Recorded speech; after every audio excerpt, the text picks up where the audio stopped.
play around with those. By the role can be either 0, regular user, or 1, admin, right? So that's your user table. Now after that, what follows is let's see, where is it? Oh, right. Homeowner. Homeowner is I own my house, so I will fill out my name. Again, the user is a foreign key, right? That's a homeowner has a user. The first name, last name, date of birth. This can be bar chart, and please make a bar chart. Don't make your heart don't make your life hard. Retirement, date of birth.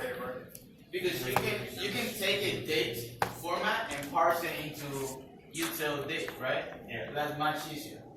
Social security and email. So that's a homeowner, and he has a foreign key to the user list, right? This can also have a primary key on its own. That's your choice. Oh, it does have it right here. So the next thing that he has is a location. He has a location.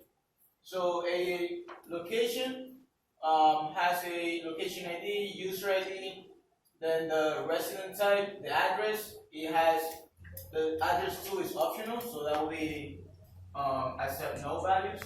The city, state name, zip code, and reuse. Now it has a location primary key and a foreign key to user. And this table goes to, whoa.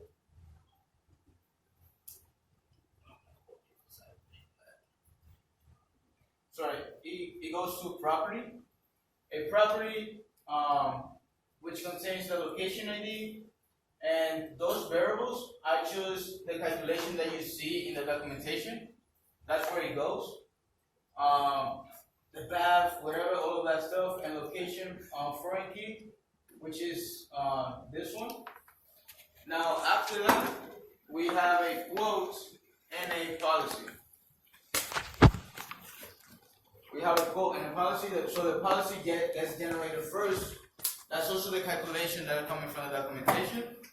And the policy is just saying if this quote ended or not, if this needs to be renewed or it needs to be deleted. Okay? So what I will build is, and remember you have this available to you guys. What I will build is this, and if I can get to homeowner, I will do it. But I'm gonna get to this first. So what I will do is create my version of the case study. You guys have the documentation in the elements, right? Yes. Should be under documents, case study.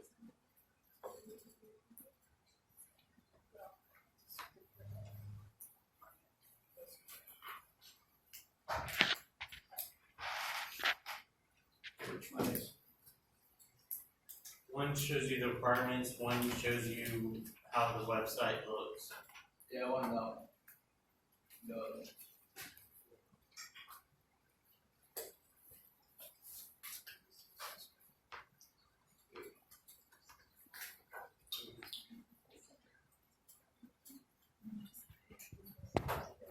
Okay, so we're gonna start from here. Right, so this should be familiar to you guys. So what I will build is this. And after I will do the registration. Right, so it's only that. Now, don't get confused with that. This is optional. You can play around with this documentation. The user ID, I'm pretty sure that was not a web development guide. That should never be a field, right? Oh, no. This user ID is meant for an email.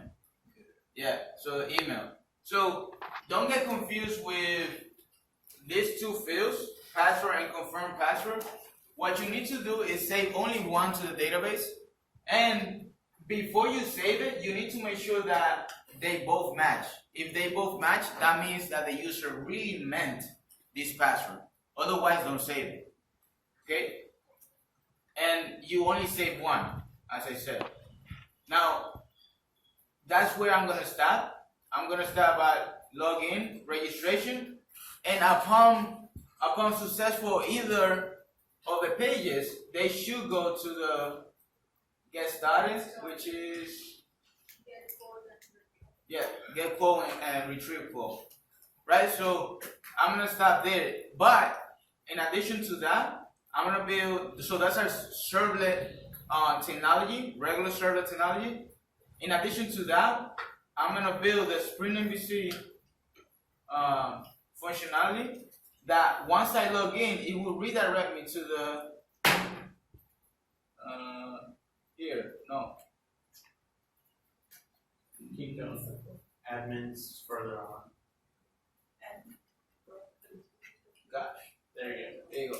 So once I log in with an admin credential, it should take me here. Okay, so I will build the Sprint MVC for this, and then the regular servlet for the regular user. Cool?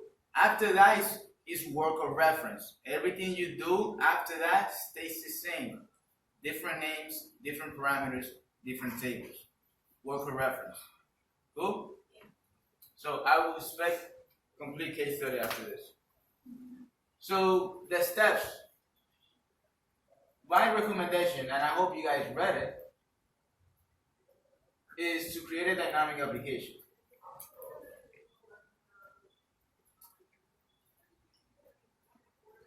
Right? And my recommendation also is to say Byron Vasquez, J Vasquez,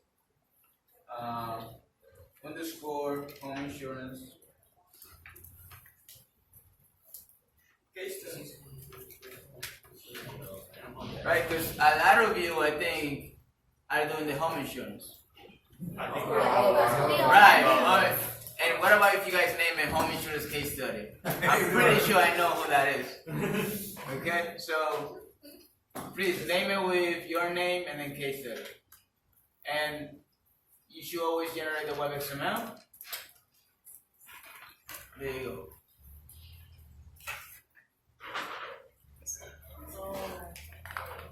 Okay, so the first thing that I will always do is create my login page.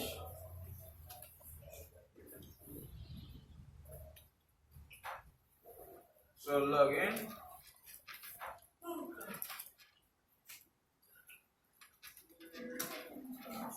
Okay.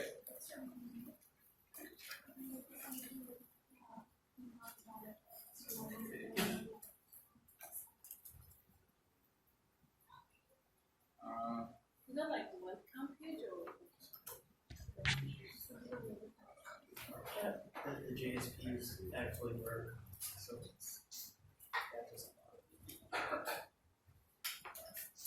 Like I said, guys, I'm creating my own version of the case study. I'm not gonna make it look exactly like that. I'm not gonna use the same text that they have. Just look at the functionality. Am I on camera? yes, several. Okay. So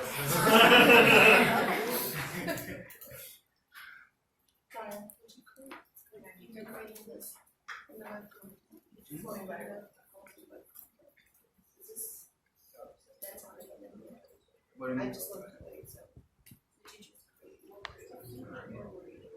The web content? You do it, right? Oh, I created it.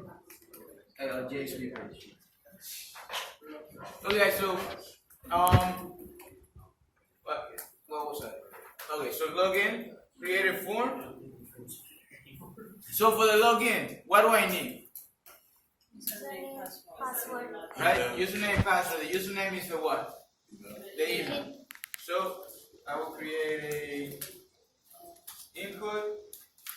I think if you guys want HTML validation, I think the type is email. Don't quote me on that. Oh, you guys are recording. Alright, so now the name, that's the most important thing because that's how you uniquely identify this input field once you submit it to the servlet. because you need to get a parameter, you need to get a value. The way you can access it is by parameters. And for style, you just give it an ID. Cool. And might as well just give it a label so we know.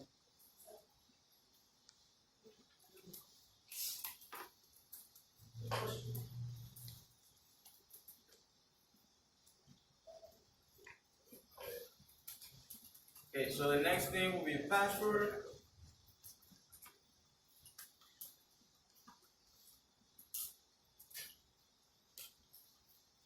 The type is password. Name is password. Email is. And last but not least, the submit. Okay, so we type submit. Name is submit. Value. What is the value by the way? The login. But the value represents the text that the button has, right? Yes. Okay. So what will be my method will be what? Post. And now the action, remember that I can define that? Right? So I'm gonna give it the action of user route. Now that is the servlet, that's how I get to the servlet. But I want to use my servlet for two purposes, right? I want to use my servlet for the sole purpose of logging in and registration. That's it. When I want to get a quote or when I get a homeowner, that's a completely new servlet. But how do I tell my servlet to say, okay, I want to register or log in? I need to pass an action. So that action, in this case, because this is the login page, will be just log in. Right? So and then I will parse that through if statements. Now the next thing I just want to get over with is the registration. So registration.jsp.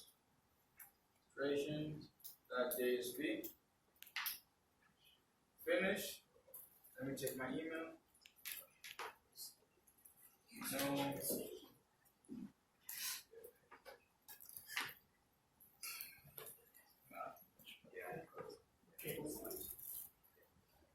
And registration.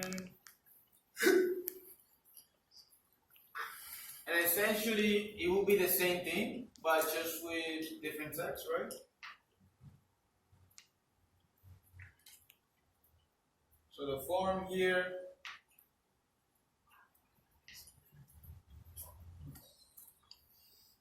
To the application. Now the submit, I'm gonna say register. And now this, since I'm using the same servlet. Oh, did I misspell method? Since I'm using the same servlet for the registration and login, then what's the only thing I need to change here? Action equals registration. Exactly. So that is my if statement right there. Registration. Good. So I'm now ready for action. I'm now ready for the servlet. Before I get to the servlet though, I need to say which JSP I want to render first. So that's in my web XML. I only need one of this. And what do you think that file is? Huh? Login.jsp. Right, if you have a welcome, then put it here and then links to the login. That's your preference.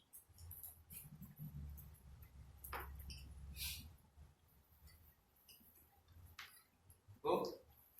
So like Yeah. So on the system, like like on the welcome page, then there's two users, either user or admin. So like how do we identify that very first? Or do we have to set that? like I said, we're gonna check the row. The user table has a row. 0 means regular. 1 means admin. So we are gonna check we for that. add that part. Yeah. Okay. So if either registration, guys, a user never registers themselves as an admin. That is impossible, right? Login though, the login needs to decide, is this guy